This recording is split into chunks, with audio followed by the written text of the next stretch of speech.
This is a perfect time to do a deep dive into the lore of each character in the mod, starting with Deesai's boyfriend and girlfriend, of course. Now, while Deesai's boyfriend does still have some of the same quirks as the original boyfriend, they also have a ton of differences. The first one being that in this universe, boyfriend is actually filthy rich. His father, who is named Greg, is the CEO of a successful video game company, and boyfriend has reaped the benefits of his father's success. Something that I like about this boyfriend though is that even though he's rich, he's not a spoiled brat and he doesn't flex his cash. And out of all the versions of boyfriend that have been created, this version probably has the highest sense of justice and the best moral compass. One of the reasons that we know this is because he has stated that if he ever met soft boyfriend's parents, he would literally break their shins. And while that does sound violent, it actually is warranted. For those of you that never actually played through the soft mod, soft boyfriend's parents abused him a lot. So boyfriend would basically be like standing up for Benjamin. And for people that may not be thinking that this version of boyfriend is very powerful, because the original wasn't necessarily the best fighter, this one actually is extremely strong, and the devs have stated that if he got into a fight with anybody in this mod,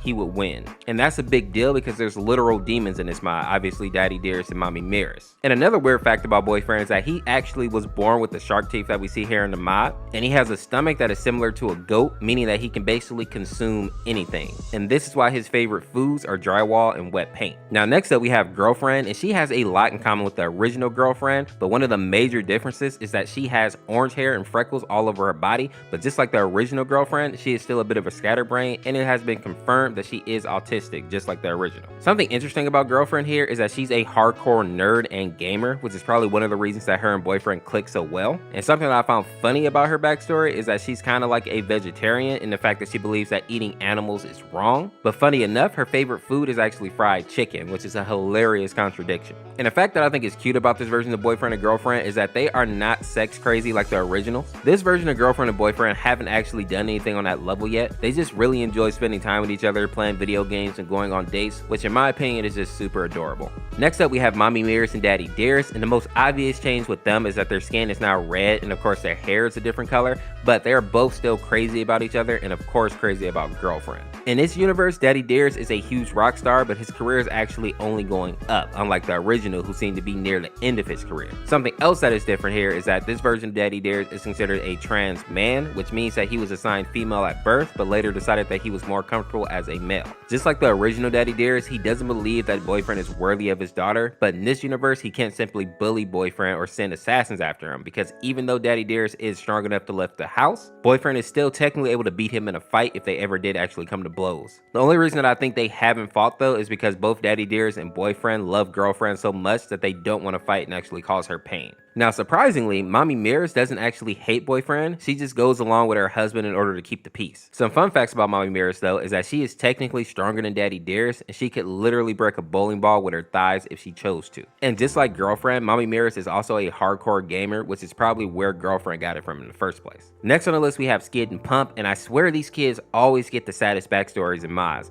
In this mod we see that Skid is dressed like a vampire and Pump is a ghost. The sad part though is that Pump is wearing this sheet because he actually just recently dies, and he wears this sheet to hide his decaying body. The only person that seems to know this is Lila, aka Skid's mom, and she won't tell Skid because she knows that the news would break his heart. But it is kind of cute to know that even in death, these kids are still pretty much inseparable. Now, keeping right along with sad backstories, now we have Pico. In this universe, Pico is pretty good friends with Cassandra and the other goth kids, but one day Cassandra decided that she was going to go on a rampage in the school, similar to the events of the original Pico school. And then after that, she was going to take herself out. Pico caught wind of this and decided to try to stop her by calling the police before she could hurt the other students or herself. But when the police got on the scene, they ended up actually shooting Cassandra, and she did not survive. After that, Pico basically blamed himself for her death and wondered if there was a different way he should have gone about it. In his grief, Pico disappeared for months until finally reaching out to Nene and Darnell, asking them to meet him in Philly. Now the three of them live in the same apartment structure and are assassins together. And just like in the base game, Daddy Dearest tries to hire Pico to kill boyfriend, but Pico refuses to take the job because he used to actually date boyfriend, and the two of them are still friendly to each other somewhat. The saddest part about Pico's story is that he was actually a really good kid before Cassandra's death, and even wanted to be a teacher so that he could help other kids. But at this point, he's just too broken to go down that original path. Now let's move on to somebody that's a bit less sad, and that is Sensei, who's Deesai's senpai.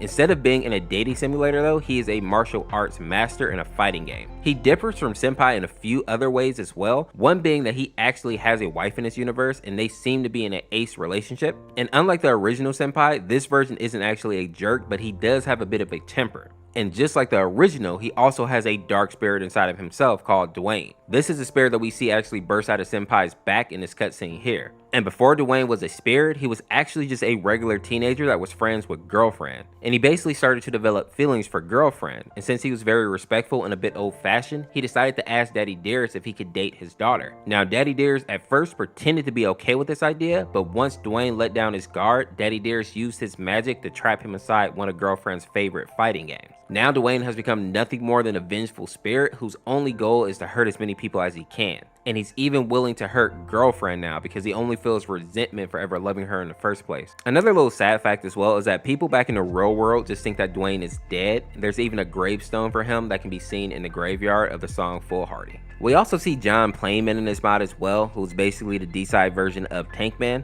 In actuality, there isn't a whole lot of lore behind this particular character. He's basically just Tankman, except that he loves planes instead of tanks. And besides him being in a more aviator type outfit, nothing else really changes about Tankman here. Now next up we need to talk about Virtual Rom, who is the D-side version of Mario.exe. And one of the major differences between the two of these characters is that Virtual Rom doesn't actually go out of his way to bring people into the virtual world like we saw Mario.exe do with Boyfriend. In reality, this version of Mario just wants to be left alone so he can enjoy the silence. The only reason that he is aggressive in this mod is because Boyfriend basically forces him to have this rap battle. And as the rap battle continues to go on, we actually see this version of Mario take on his true form. We see that his limbs basically elongate, they get super long, and they almost look like they're broken. And we see his face basically split open. He has like 3 mouths on his face and 1 on his head. Very reminiscent of like Lord X and Sonic.exe, which obviously the original Mario.exe was based on. Next up, we have an old school character, and that is Zardy, who was originally from a game titled Zardy's Maze, but the D-side version of him looks more like a Grim Reaper, which basically means that he is like a shepherd for people's souls to go to the afterlife. Sadly, the soul that he's after at this moment is Pump, because as I said earlier, Pump just recently died, but he refuses to move on to the afterlife. Interestingly enough though, Zardy hasn't actually been able to put Pump to rest for whatever reason. The bad news though is that now Zardy is basically obsessed with taking Pump to the afterlife. And I'm not really sure if this makes Zardy the good guy here or the bad guy, because I do understand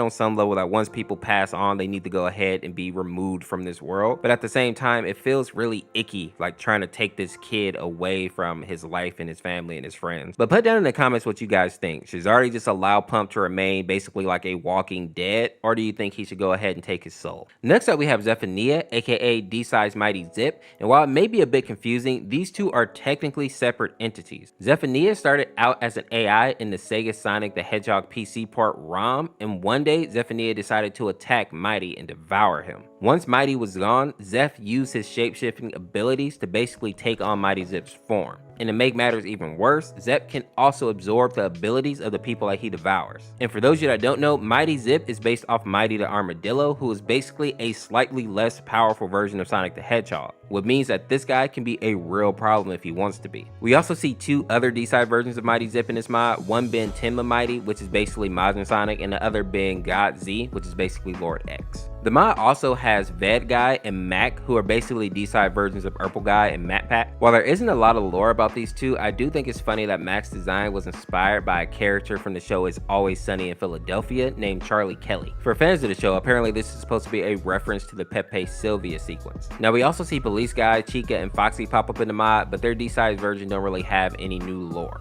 Next we see Lord X, Majin Sonic, and Sonic.exe pop up in the mod as well, but the lore for them is all the same as their originals pretty much. The only big differences with them is some of their outfits. We see that Lord X is actually wearing glasses and a suit. Sonic.exe has a scarf, and sadly the scarf is actually made from the tails of Tails. And Majin Sonic is in a suit and a top hat, which weirdly kind of fits his vibe. Tricky is another character that pops up, but instead of the steel mask, he's wearing like this jester costume and a creepy porcelain mask on his face. And lastly, I want to mention Dream, and even though the character didn't actually make it into the mod, I was able to find his sprite online. And while we didn't get a song from him, I will admit that just his character design does look pretty awesome. It reminds me a lot of like something that Meat Canyon would have made. With that being said, if you enjoyed this video, make sure to check out this video on the screen here. Subscribe today to become a member of the Ors Force, and we'll see you later with another video. Peace.